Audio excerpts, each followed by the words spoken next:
Plus सगळ्या सिनेसृष्टीत आणि सगळ्यांनाच खूप धक्का देणारी गोष्ट होती, की प्रिया मराठे आपल्यात नाही आणि सुशांत देखील नाहीये. हो. ह्या मालिकेच्या काही आठवणी? पवित्र रिश्ता हे जे प्रोजेक्ट आहे हे आमच्या सगळ्यांच्याच अ,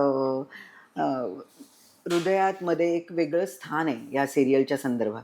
आणि लोकांना इतकी अतिशय आवडलेली सिरियल.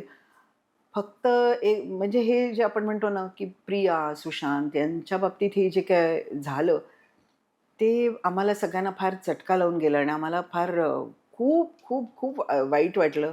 खूप अजूनही म्हणजे असं व्हायलाच नको होतं.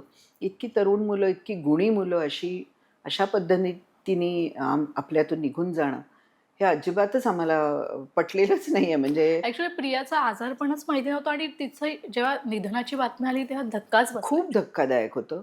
आणि आमचा तर अजून विश्वास बसत नाही. असं वाटतं, की पटकन मेसेज येईल, कधीतरी बोलणं होईल, हसत-हसत प्रिया समोर येईल असं वाटतं.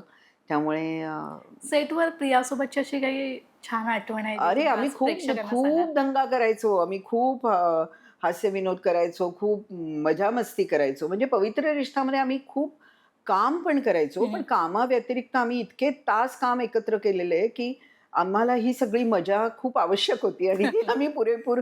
मी म्हटलं तसं प्रार्थना, अंकिता, हं. प्रिया आणि मी, बरेचसे लोक तिथले मराठी होते. हं, त्यामुळे हं. मराठी एकत्र जेवणं, एकत्र गप्पा मारणं, ह्या सगळ्या.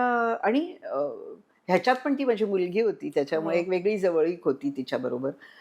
त्याच्यामुळे मी नाही सांगू शकत शब्दांमध्ये, की मला काय वाटतं. पण सुशांत आणि प्रिया